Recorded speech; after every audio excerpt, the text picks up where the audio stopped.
last meeting. We second that. We put plenty of meeting time in. We second that. I feel like I've lived with you guys for the past month. Yeah. Alright. All right. Good evening, everyone. Mr. Hahn, Mr. Bigham, fellow board members. I'd like to call to order the Bloom Carroll Local School District Board of Education meeting on August 10th, 2020. Mr. Bigham, roll call, please. Or call to order. Or, I'm sorry, roll call. Mr. Abbott? Present.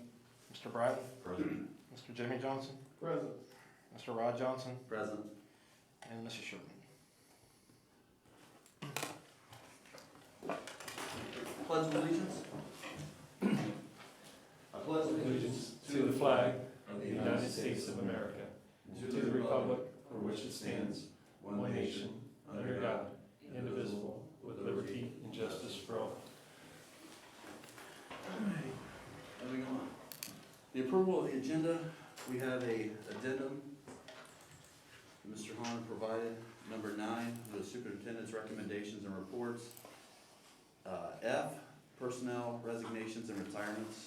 It'll be number 2, It's on page 4. page 4. That's it. I think that's it. Any other questions about the agenda? Hearing none, may I get a motion, please? So moved. Second. Motion made by Mr. Bratton, second by Mr. Abbott. Mr. Bigham? Mr. Bratton? Yes. Mr. Abbott? Yes.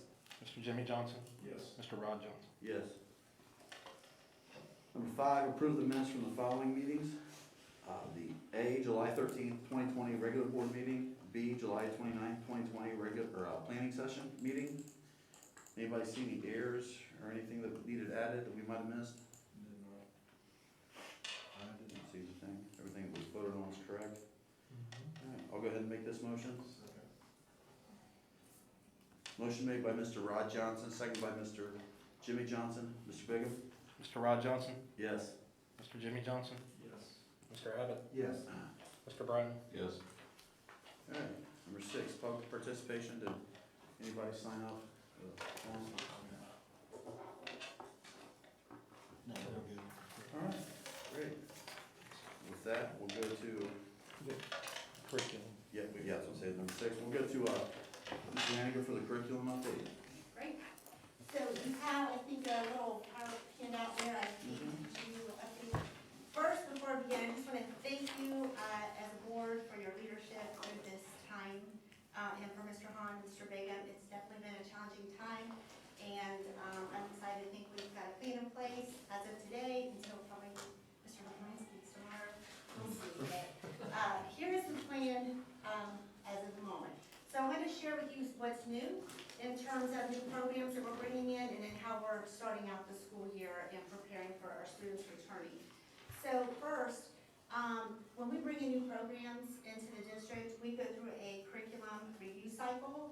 It's a 6-year rotation to where we have each content area rotate through. Last year was our year to review mathematics. So you can see the schedule there. This year will be a review for science. And how that process works is we form a committee. It's a year-long process. We have a representative from each grade level. And we go in and we take the current curriculum that we're using and we evaluate it to see where there's gaps, how it aligns to the standards, if standards have changed, and look at research and we possibly pilot the program if needed. That committee then will make a recommendation for a possible adoption for new resources. So last year, programs under review was our Pearson and Vision Math, K-8. I put Sabbath here to the side to make a note. Pearson, the company Pearson, has changed to Sabbath Learning. And so if you are on platforms that you always saw Pearson before, the platform is still the same for our students to go through, but instead of the Pearson icon, we'll see Sabbath. So that is a change that we'll start to see on our platforms. The high school math was under review as well. And then Compass Learning. Compass Learning was a program that we had that supported our math and reading programs. It has a personalized learning path for students. So we were going to look to see how those were working and if we wanted to continue on or adopt a new curriculum. So the next page over is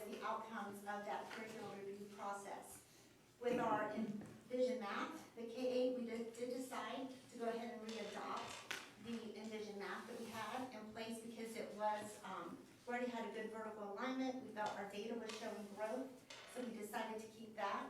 Same with the high school math, but underneath that you'll see Math Excel as a new program. That is a program we were adding to our high school math curriculum. When we adopted the Pearson math back in 2012, it did not have a lot of the online features that we want now. So Pearson, or now Savas, has added a little supplemental program called Math Excel to support our high school math. So that was a gap that we saw through the process that we needed to add in. With the Compass Learning, which again is a reading and math program, we did know that that was not working as well as we wanted. It wasn't giving us the data we needed to track the growth and progress of our students.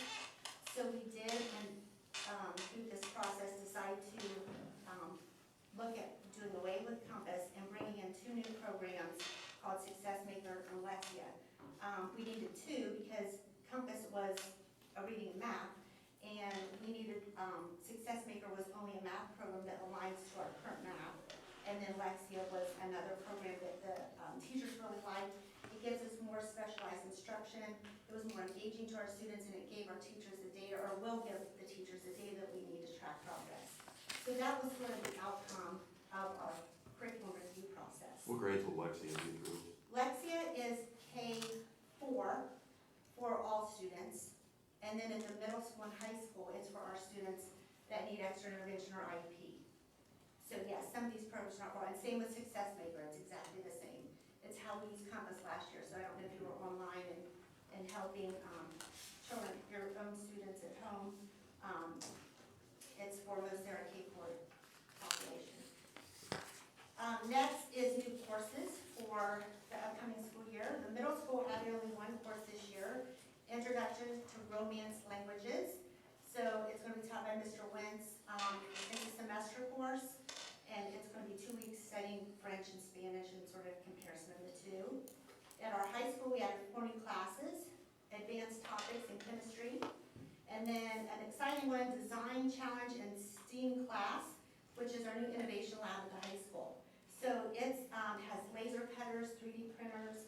It's bringing like technology and brain power together for kids to be really creative. STEAM is an acronym that stands for science, technology, engineering, art, and music. A lot of times we hear STEM, which is without the art, but we're bringing art in. We have a very strong art department at the high school. Another program is Ccp Physics, and then a freshman, it should say freshman and leadership professional or personal development. So that is a class for our freshmen. It's a 9 weeks class, it's required, and it helps to provide that smooth transition into high school, teaching kids about decision-making, leadership, and just navigating through high school. So, Yes, did the freshman personal development replace something, or you just? it was just added in. Okay. Is that right? Yeah, added It is, and often we need more elective classes, and something different. And so many times you'll see freshmen that, or even juniors and seniors that may have 2 or 3 study halls on their schedule. So we were able to do this without adding a staff member, and we had a spot to really offer another elective. Yeah, good picture. I think it'll be a great class though for our freshmen.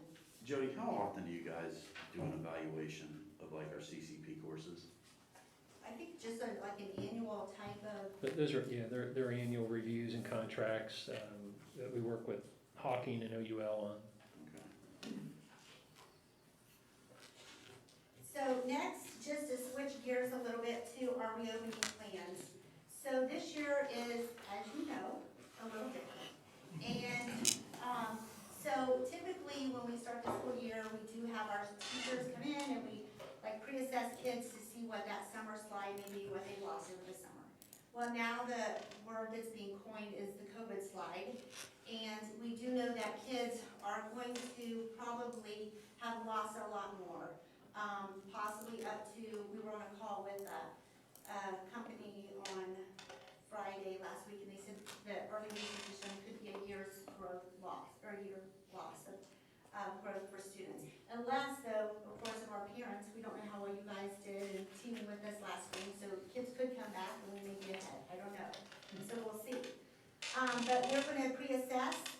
The other priority is looking at our pacing guides and curriculum maps. We know we can't just take off like we always have before. We'll probably have to do some remediation, and based off what we find from our pre-assessments. We gotta focus on instructional planning around all status levels. So, we're coming in at yellow right now, but we hope to stay yellow. We could go to red. So if you think about this, all these levels that we have, the yellow, red, orange, green, our teachers have not been here collectively to plan for those levels. So we really do need to make sure we take time to give them collaborative time to plan and to prepare for each of those situations. Vertical alignment meetings will be very essential this year. Vertical alignment means that if we want to bring the third grade teachers to meet with the second grade teachers to go in and see, okay, what did the kids not get last year? Where do you think the gaps are going to be? So we have that better understanding. And then our virtual learning academy that we are introducing this year to those families that do want that online option. So that's sort of the focus and how we're going to prepare our teachers. This next page is the professional development plan. We have a full week this year. Now to me, that's super exciting. I would love to have that every year because I think PD is so important for our teachers. They're our greatest resource in the classroom, so anything we can get to help them polish their skills is valuable, I think, to lay in. So those 2 extra days we were given will be maximized. And what I did, I broke it down here. You'll see the new programs. We definitely will do training on our new programs. Not every teacher has to go through all those trainings. It's just if it applies to them. The only one required is the safe schools training, the COVID-19, and all teachers will be trained in that prior to the kids returning. And then the second block there just shows our instructional planning. We're going to teach teachers some new tools to use as they teach more online or digitally. And then collaborative planning where they get some time to plan around status level yellow, and also red, orange status level, and then the vertical meetings. So that's sort of how we're going to use those days to prepare for the start of the year. Lastly, the last slide is communications update. I just had to throw it in there because that's the other half, fun half to get to wear here in the district. But outside of our website and social media, we do send out an e-newsletter. We've got 2 this weekend. Hopefully everyone's opening them. We do have a good return rate. We send it out to about 5,200 people. It's all of our parents, all of our staff and students, but then we do have community members that sign up for our e-newsletters. So we have about a 60% open rate, which if you know anything about social marketing and email newsletters, that's a pretty good open rate. I think the average is you can get over 30%, it's good. Our district videos have been got a lot of engagement with them. The last one we sent out, we had over 4,000 views. So that is a useful tool for us to communicate. We're going to do some new videos this year. Tomorrow I'm going to help the transportation department wants to do a kindergarten safety video this year. We couldn't bring the kindergartners in like we did before. So the transportation department, I have heard, has written a script and they are ready. They've got it all planned out. It's really cool. So I'm going in tomorrow. We'll see what that is about. And that's what I love about our videos. We really do try to incorporate, maintenance and food services or anybody we can into them so the kids can see, that we're all a team in this.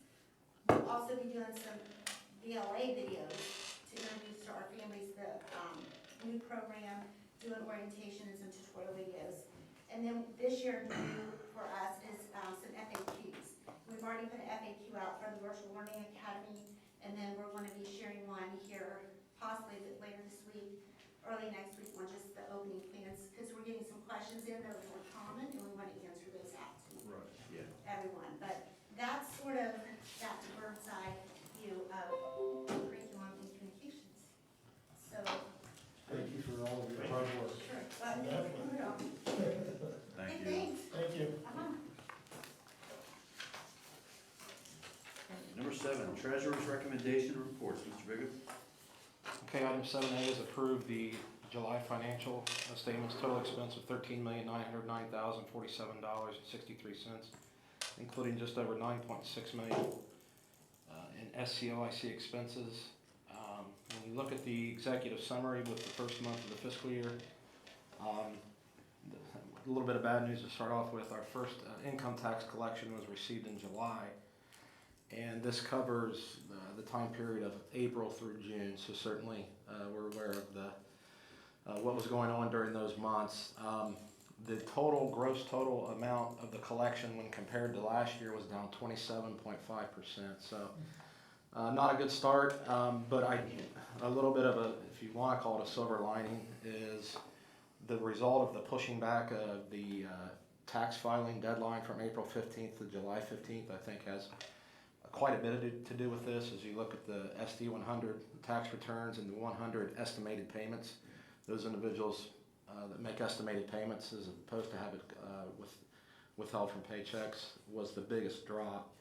Current withholdings were down 6.71%, which was a little more in line with what we had at least forecasted for kind of not knowing where to go with the tax collections here with the changes to the economy. The next collection is in October, which is prior to the filing of the 5-year forecast, so we'll see if this rectifies itself a little bit with the 100 filings, school form filings that would have taken place by July 15th and thus collected in October. Some good news, if you look at page 22, we haven't really hit on this that much. We collected all of the accrued interest on our construction investments in July. A little over $227,000 collected in July, which brings us to a total of $434,759.66, which we can put right back into the project. That's above and beyond the contingency funds. Certainly we don't want to allocate or earmark these funds yet until we're a little further into the project, but again, those are additional dollars that just through normal investments we're able to reinvest into the project. We do have a couple of the investments, as you can imagine, the amount of the pay apps are getting larger and larger, so we do have some maturing. And there at the end of July we had one, and we'll have one in September because we need that liquidity to meet our contractual obligations, but certainly we're happy to be able to reinvest those dollars back into the project. There is, I wouldn't put too much stock into this. We do have an enrollment report in here. We're trying to track students that are attending in seats. We're also planning on including the students in the Virtual Learning Academy in these numbers because, again, they're in our count. We are receiving funding for them, and obviously theoretically they could return at any time. But I can tell you I signed a lot of withdrawals today, and I know we had a lot of new student enrollments, so it's a fluid count. Obviously when we get to the next meeting we'll have a little bit of a count, but Can we, I got a quick question. Sure. So can we add a column that just has virtual learning? Sure. Now? Yeah, I just think that's it's good. helpful to see who's actually in the building. I mean, I know we'll split it, but helpful to know somebody that at least is assigned. I get them, go back and forth. Yeah, that's a good idea. We Yeah, would yeah. do that. I'm sorry. How many is signed up for the virtual learning? 209, it's 9% as of this morning. There could be a few more. We've had some people asked to be removed from it that signed up early on, right away in July. So, but we're right at 209. That's actually a little bit lower than a lot of similar districts to us. Clear Creek, smaller enrollment, but higher percentage. But they're planning on going with the 5-day-a-week schedule. So obviously, those that don't feel comfortable may tend to sign up for their online option. Fairfield Union is very similar to our school district. They have about 100 more signed up than what we do. So again, we're at 209 right now, and I expect that to continue to shift a little bit more. Mr. Hall, I'm curious, have you talked to superintendents at like private schools in their county? Fisher County? Yeah, a lot of the private schools are they're loving this. What I mean by that is they're going 5 days a week. A St. Mary's, a Fisher Catholic, a Fairfield Christian, and theoretically what they're seeing is their enrollment is ballooning because parents want to send their kids to school 5 days a week, and they have that option to enroll them in a private school if they have the resources, and sometimes it can remove funds from our general fund, and they get allocated to a private school when that student that living in our district goes to a private school. So they're seeing an increase in enrollment. In fact, one of those schools had to shut their enrollment down. They've seen such an increase. And the other one is, looking at taking more and more. Mr. Bigham, like in regards to how many withdrawals have you actually, if you had to put a number on it, like that you've noticed, or are you gonna give that later? Yeah, we got it. Again, we sign these every day, we get records requests every day. Right now, in terms of enrollment, we are looking at, in our district, according to our district registrar, we've had 26 withdrawals. Admissions, as I'm tracking it, we've had 86 students enroll, 86? 26 withdrawals. So I think we'll be right around 2150 when this all settles, which is very close to what they have right there. So, Any other questions on the financial statements for July? Hearing none, may I get a motion, please? So moved. second. Motion made by Mr. Brown, seconded by Mr. Abbott. Mr. Bigham? Mr. Bratton? Yes. Mr. Abbott? Yes. Mr. Jimmy Johnson? Yes. Mr. Rod Johnson? Yes. Okay, item B is approve the allocation of the fiscal 21 IDEA B funds. IDEA is an acronym, Individuals with Disability Education Act. It's a special education grant from the federal government, and part of the guidelines is that the budget be approved separately in a public meeting, which is the requirement we're adhering to this evening. Very similar to past years, for those board members who were here for last August meeting.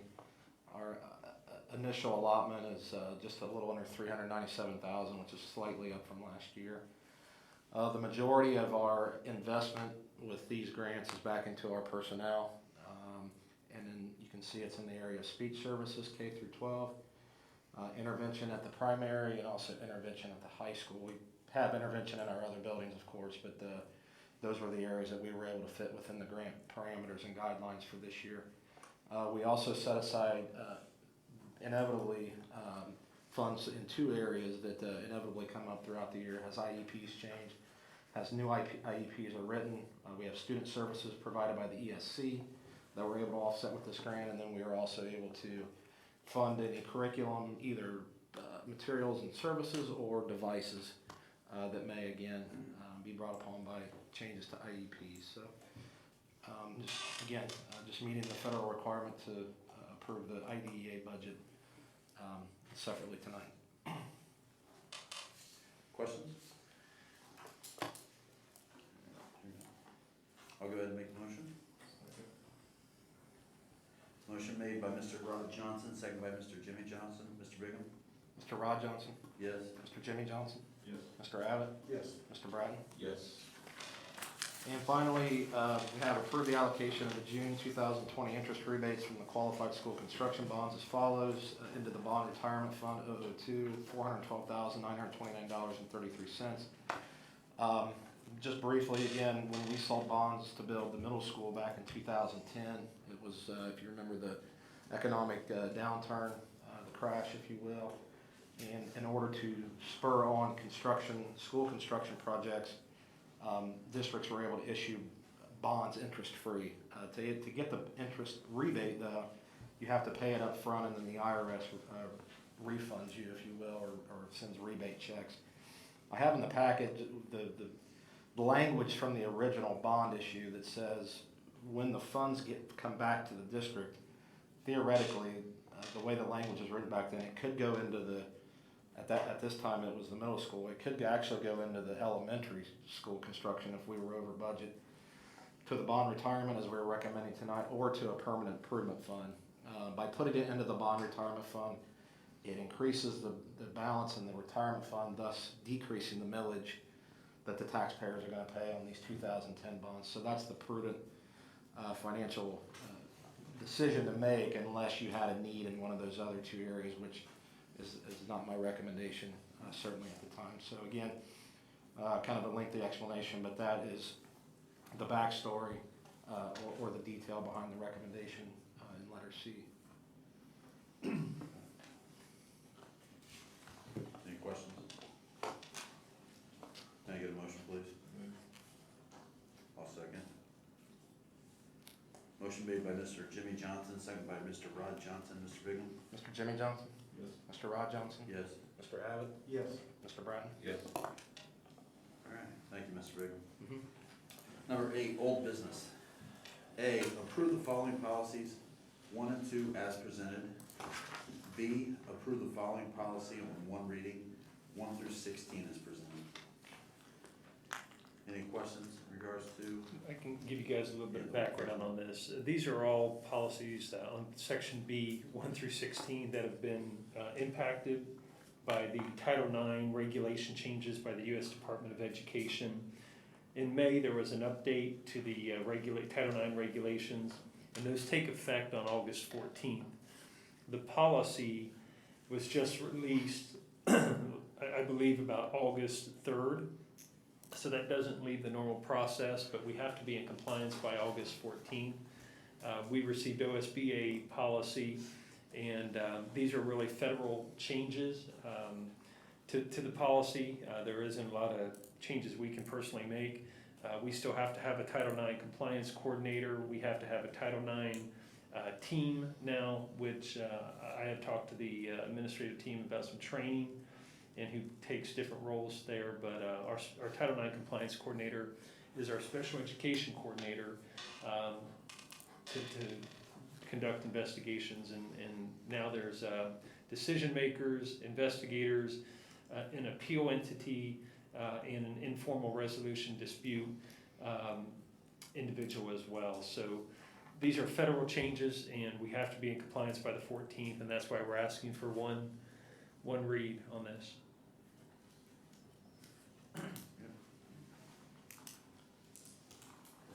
Questions?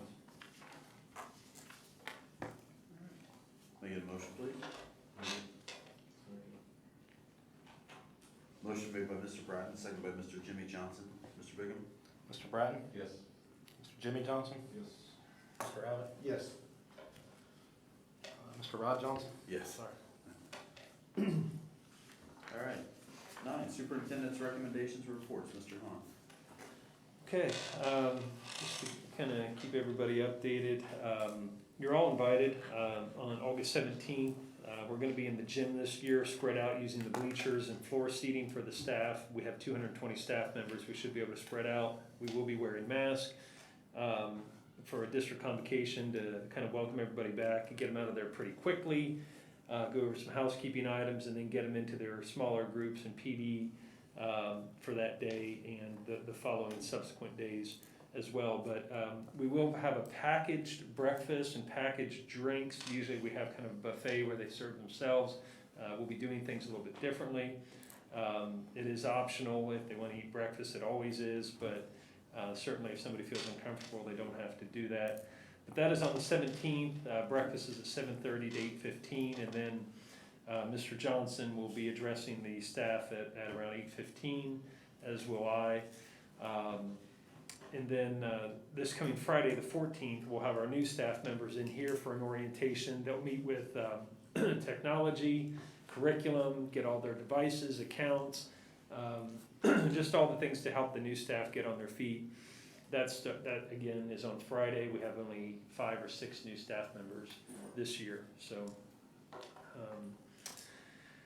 I will need to get a policy committee meeting, so Mr. Abbott and I'll email Mr. Abbott and Mr. Sherman to try to get that set up for the other policies that were not part of a one read tonight. And then as we there's some discussion item later on the agenda about COVID-19. Just so you know, we're continuing preparations for students and staff. Group 1 starts on the 24th, last name A to K, and then Group 2 will start on the 25th, last name L through Z. Right now we have it pretty balanced, about 1,071 students in one group and 1,078 in the other, so our buildings should be fairly even in terms of building populations. As you know, we had at our last staff meeting or last planning session, I told you that I would be making a change requiring masks for students. The state quickly, within a few days, Governor DeWine and the Ohio Department of Health issued an order that students will be required to wear a mask unless they are 2 years old or unless they cannot remove a mask without assistance. A child with any significant behavior or psychological issues or undergoing treatment that could be exacerbated specifically by using a facial covering with maybe severe anxiety or a tactile aversion that they just can't wear one would be exempt. There's other exemptions as well, maybe a child with severe autism or developmental delays that may be agitated or anxious wearing a mask, and then a child with any facial deformity that may obstruct or cause an airway obstruction. So I'm still waiting on the actual Department of Health to post and send the order, but I suspect it will have that language in it. And obviously, we kind of went out there proactively to try to protect our staff members and other students if we're going to be going back to school. And the state obviously felt like they needed to take some make some changes as well, because originally they were only strongly recommending them in grades 3 to 12. So there was that change. And now when somebody says, hey, I don't want my child to wear one, we knew that was going to be an issue. But when it's a state order, in order to come into a school, unless you meet one of the exemptions, it certainly gives us a solid foundation to stand on with that position. So whether it's right, wrong, or indifferent, that's where the state stands, and that's what we have to follow. So if the student decides not to wear, have they work anything on policing it, or they get detention, or Yeah. how's that going? So, obviously we always want to apply common sense. We don't want to escalate a situation. I think, we've talked to staff about keeping in mind that we may not always be aware of every child that has an exemption when you have 2,100 kids in your district. And the way we handle those interactions and how we address that needs to be tactful, professional, private. We need to find out if that child, if there's a reason why they're not wearing one. I'm not prepared at this point in time, unless they simply refuse or, they fail to correct it within a reasonable time. We can look at, it's more about an insubordination issue at that point. But we're trying to do this for the health and safety, and it's a state order. So at some point, we may have to get there, but that's not our first attempt. Our first attempt is to call a family member, talk to the child if they're old enough, call a parent, and try to work through it, and so that they understand all the requirements and that this just isn't a district position. So that's always going to be our first avenue to not escalate a situation, but try to get it addressed and work together with the family. But there could be things that happen if somebody wants to be very disrespectful, and we could take some other measures. But also, you're doing from an educational purpose with Yeah. the teachers, teaching the kids and teaching as a teaching moment. Right. I think will be critical as well. So we're getting a little bit of help. The state is supplying 2 million masks. Well, that doesn't go very far when there's 1.7 million students. So our allocation is 2,659, and we will be getting those through the Fairfield Emergency Medical Agency, or the Emergency Medical Agency here in Fairfield County will be providing those masks to us from the state. We should be receiving some more thermometers as well to potentially help with different events. We're not currently scanning every child. We're asking parents to do self-assessments at home, but there may be some events and things with guests that we are required. We expect to maybe have to take temperatures, so we should be getting some of those through the Fairfield Department of Health. Fairfield County right now is still on a level 3. Just so people know, if you look at the numbers, the trends are definitely going down. We're only meeting 2 of the 7 indicators, and in order to be a level 3 county, you have to be meeting 4 or 5. So some people may be saying, how are we still red? Well, if your cases per capita stays over 100 per 100,000, and you've already reached a level 3, a red level, then you stay level 3 until you drop below 100 cases per 100,000. So we're at 121.21. We were at like 151. So it dropped a lot in a week, and we'll see where the next week heads. But I think they update those on Thursdays. So we'll see what happens with Fairfield County. I'm And still, Mr. Hahn, do you know then, do you have to then hit five of the 7 indicators again? to go back Or up, To go back up? or if you just If go I over. just go down to 99 and then I jump back up to 105? I don't know, it's a good question, I have no I would idea. assume you have to go back to the indicator. Nothing would surprise me at this point. No, Nothing I don't even know why. Yeah. I'm still waiting on Ohio High School and the Ohio Department of Health to amend or rescind their order for contact sport competition in order to proceed with scrimmages and competition. I will let you know on Friday I felt decent about Ohio High School's plan for contact sports, specifically with football. However, I'm very worried after this weekend, after the Mid-American Conference, a lot of Ohio schools there were canceled their fall sports, and now the Big Ten is on the verge of making an announcement publicly tomorrow that sounds like they will be either canceling football or fall sports. So I don't know what that's going to mean, how Ohio High School Athletic Association will, whether they will respond or make changes, or if they will proceed on their course that they have set out. But I will let you know that one day I feel good, the next day I'm very concerned that they may not be offering those opportunities. So we will just have to, like everything else, take it hour by hour and see what happens. In the meantime, we continue to have tennis and golf scrimmages, matches, volleyball scrimmages. Those are non-contact sports or low contact.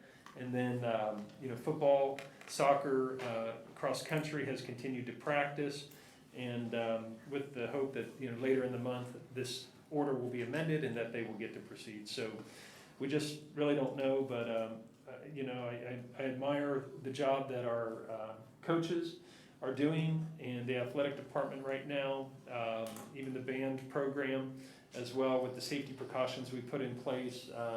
I've watched our coaches work with our kids, and I think they're taking it serious, and hopefully we can, we will have problems, believe me. We've already, this summer we've had a few issues here and there, but I think any district will have issues, but so far we're implementing the safety precautions and doing a pretty good job, so we'll see how that goes. Construction update, I sent you guys the weekly progress report to look through. You can see a lot of work's going on. The building is certainly progressing. They're starting to put some brick around the outside. The mechanical, electrical, plumbing systems are all going up inside. They continue with some bearing walls in different parts. It is still currently under budget. Travis could give you the exact amount at another date or time, but we're under budget on the project. We're a little bit behind. It's not anything to fret about. We're about 20 days behind, backing us up into early May 2nd on the schedule. A lot of that had to deal with labor with the masons. They had some issues where they had to, a case where they had to isolate some individuals for a week and a half. And then I think there was an issue with one of the contractors as well, not having enough labor available. So they got backed up a little bit, but they're gonna be working some overtime to try to get caught up. There's still a chance that they can get that back to mid-April of next year to be done. But honestly, if they don't finish, if they're 21 days behind, we still have plenty of time moving in through the summer to get that done. So that's basically it. Any questions about any of those items? Okay, well, let's move on to 9B, students and programs. Approve an itinerary for the high school Spanish club trip to Costa Rica, scheduled for April 2nd through the 10th, 2021. 9B2, approve amending the dates of the Washington, D.C. trip for the class of 2024 from November of 2020 to May 19th through the 22nd, 2021. They will now be traveling at the same time, 2 different groups, as the 8th grade. So the 8th grade and 9th grade group will be going together. And again, this is all, who knows, but we're trying to get these same opportunities for our students. We don't know what the conditions will be like in the spring, but between the election in November and the being in DC at that time, and then obviously the virus, we feel that it's in our best interest, our students' best interest, to move that date to May 21. Any questions? I'll go ahead and make the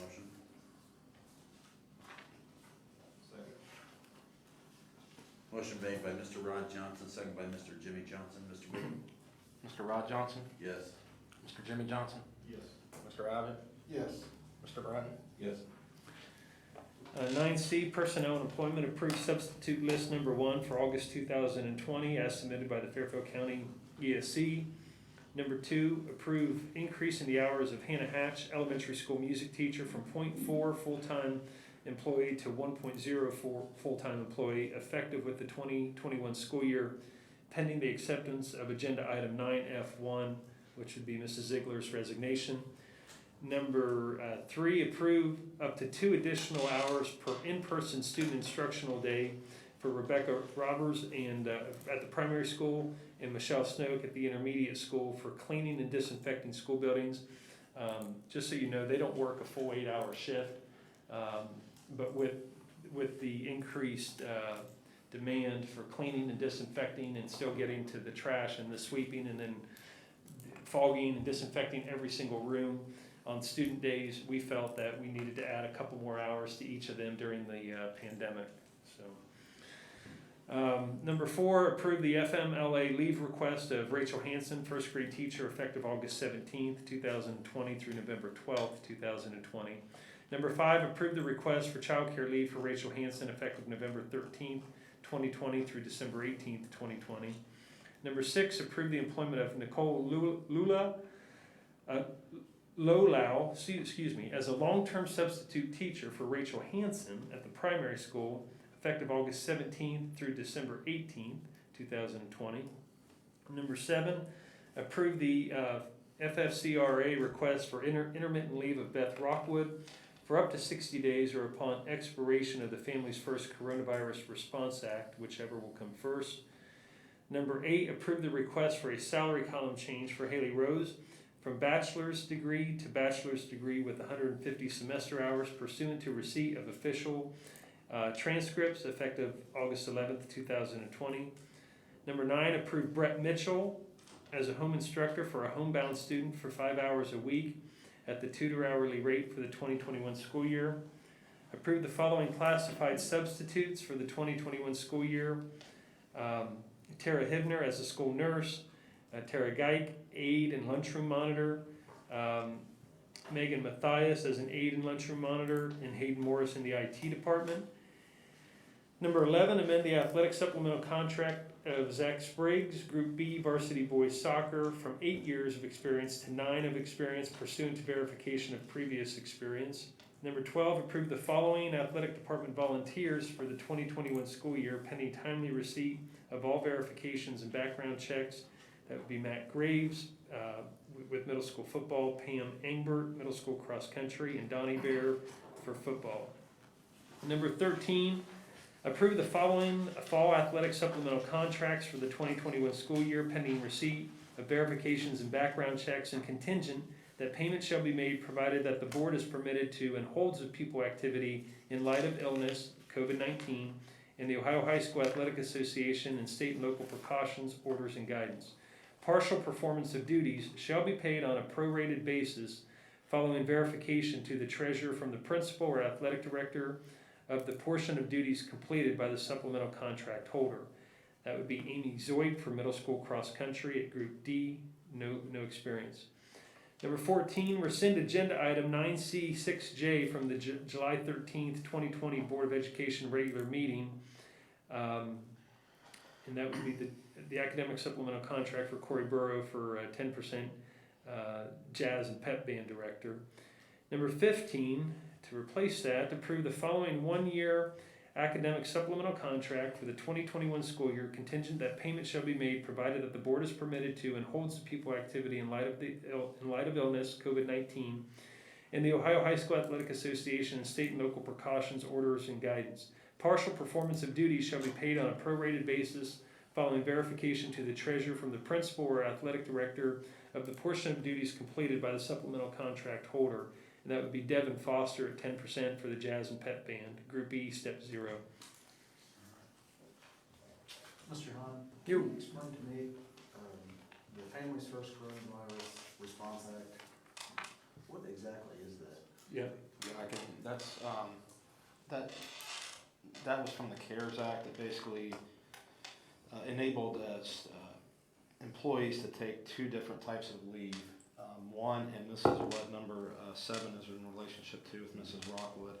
If they have a dependent whose school or a place of daycare is closed due to a medical emergency, and that includes when school is online, they can take off up to 60 days at 2/3 pay, which is what she is requesting.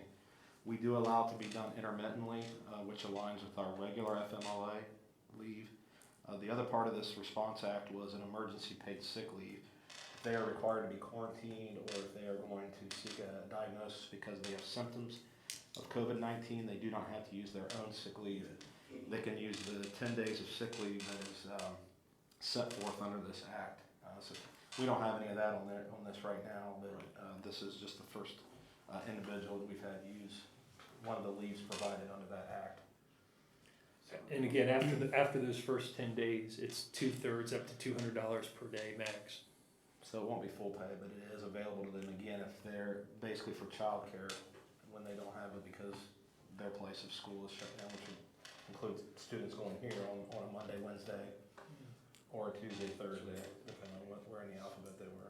So why wouldn't every teacher, Yeah. why wouldn't I see every teacher's name? It's a possibility. Yeah. I'm not going. If I it- just- I if mean, that- maybe- And it's a And I'll tell you right now. straight up pay.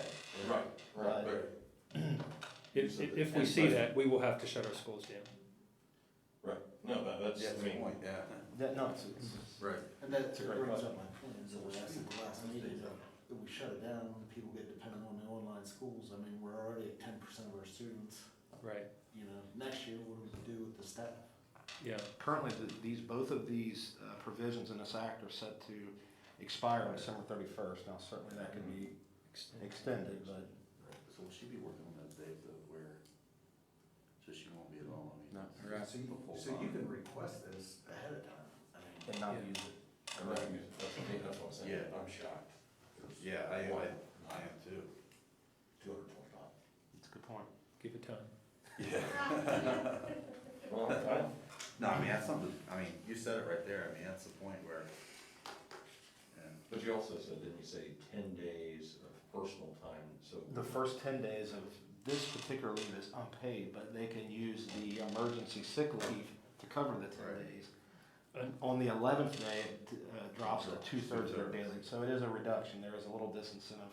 Right. In that That's regard, 10 it- days. But 2 weeks you're basically making full pay. Yeah. 2 weeks. There's an FMLA part that was impacted by this under the FFCRA.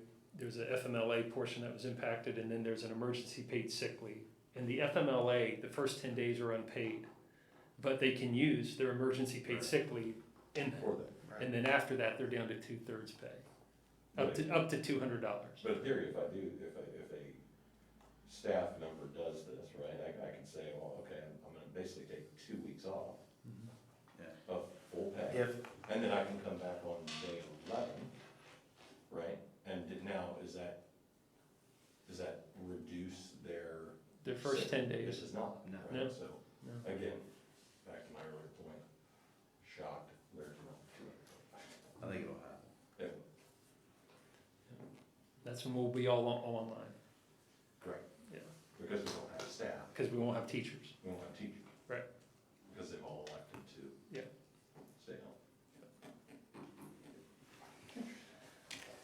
home. Any other questions for Mr. Hahn?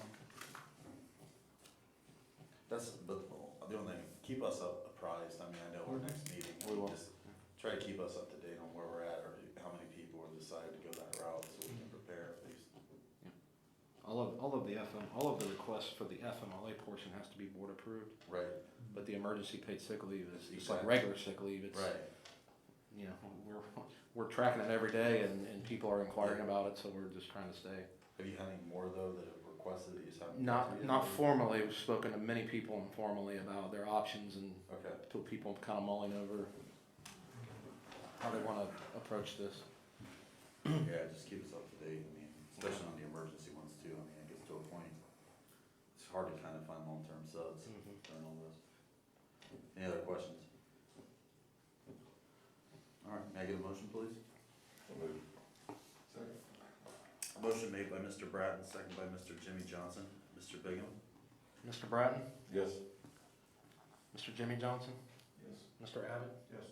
Mr. Rod Johnson? Yes.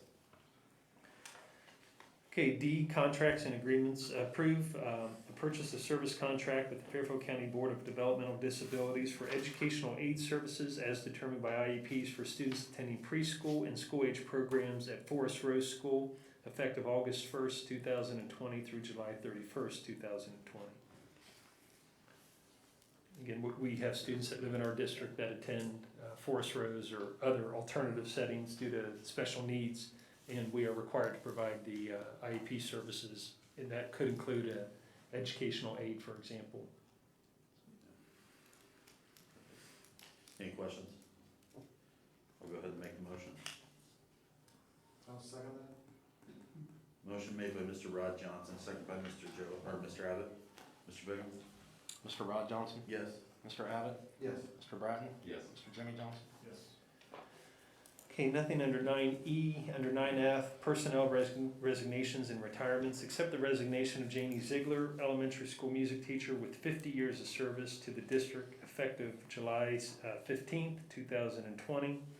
And number 2, from the addendum, accept the resignation of Suzanne Brustel, bus driver, effective immediately.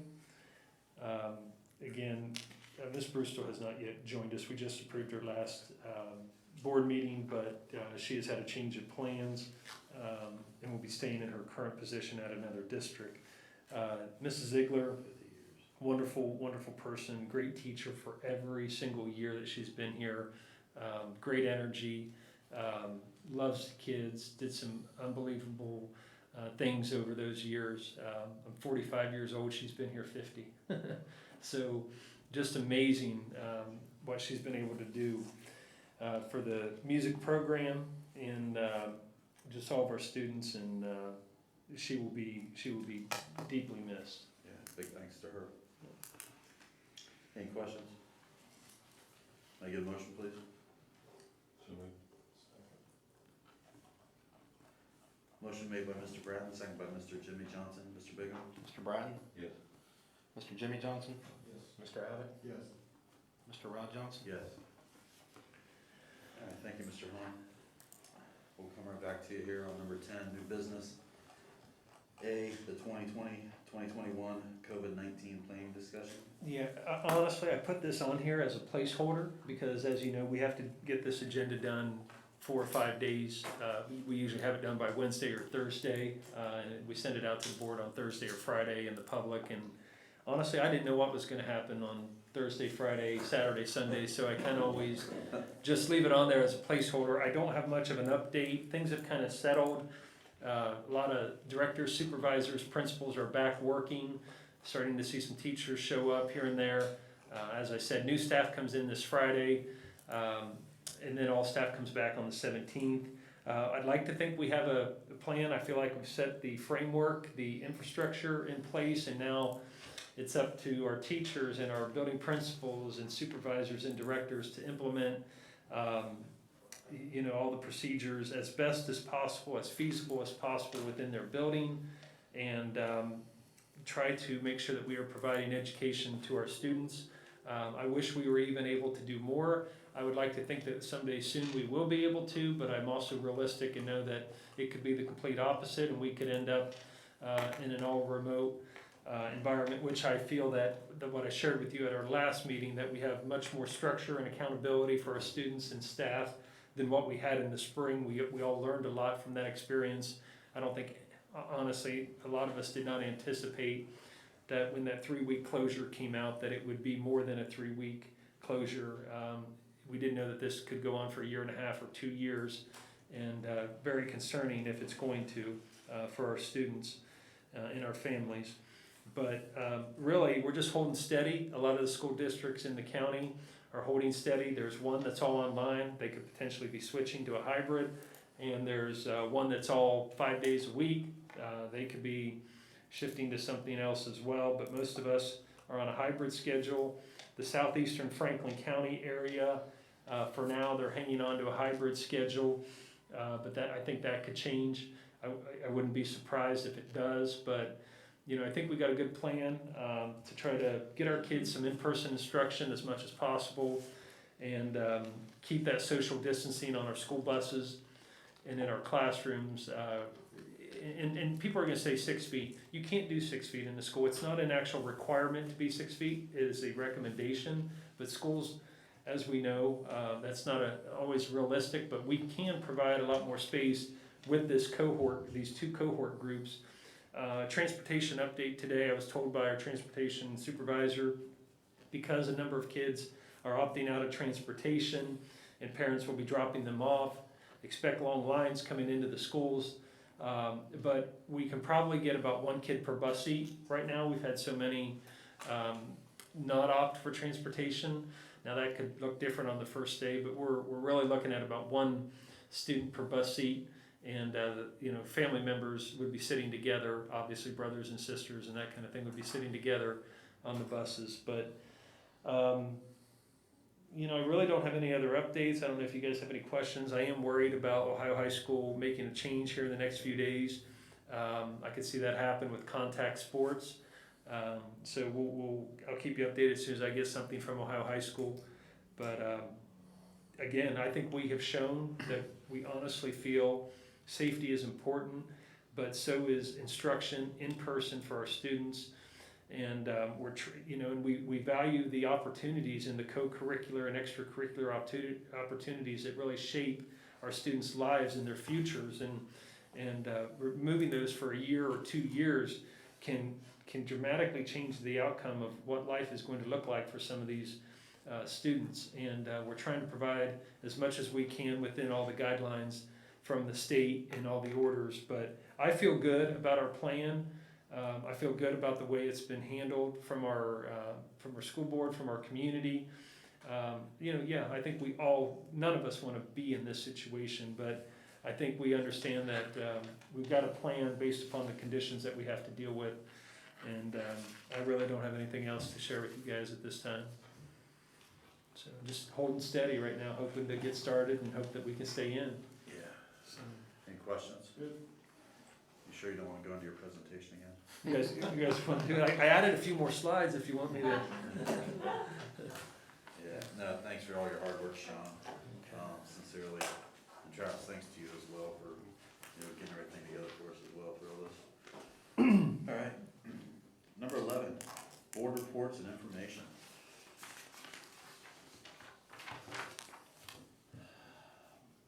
Facility management, Mr. Hahn pretty much covered everything from the new building, where we're at, moving forward. Number 2, personnel, labor and management, Mr. Bratton, Mr. Jimmy Johnson. Nothing that we've already talked about. Okay. Number 3, OSBA representative, nothing new from there. I mean, just giving us emails, just keeping us surprised of how the conference will go down in November, but no real updates as of right now. Number 4, policy, Mr. Abbott. Nothing. Look for the next meeting, Mr. Hahn. Okay. Safety, health, and wellness. We did not get to have one at the end of the year with this group. I have met, like I said, with the school nurses, principals, met with the teachers as well virtually, but the actual committee did not meet. We had a May date and that got canceled due to the pandemic, so we'll probably put one together here in September. Okay. Yeah, sounds good. Finance, Mr. Bratton? No. All right, perfect. The upcoming PTO booster Board of Education meetings, 8/14, new teacher orientation, as Mr. Hahn discussed. August 17th through the 21st, Teacher Professional Development Day and work days. August 24th, first day for Group 1. August 25th, first day for Group 2. September 7th, no school. And our board meeting on 9/14 here in the, or that's going to be at the intermediate building. I do know that you two will not be there. I've talked to Mr. Hahn in regards to it, so we should be pretty good, so we're 3. All right, number 12, adjourn from regular session and go into executive session for the appointment, employment, dismissal, discipline, promotion, demotion, or compensation of an employee, official, or student, or the investigation of charges or complaints against such individual. So moved. Second. Motion made by Mr. Abbott, second by Mr. Bratton. Time is 6:59. Mr. Bingham? Mr. Abbott? Yes. Mr. Brad? Yes. Mr. Jimmy Johnson? Yes. Mr. Rod Johnson? Yes.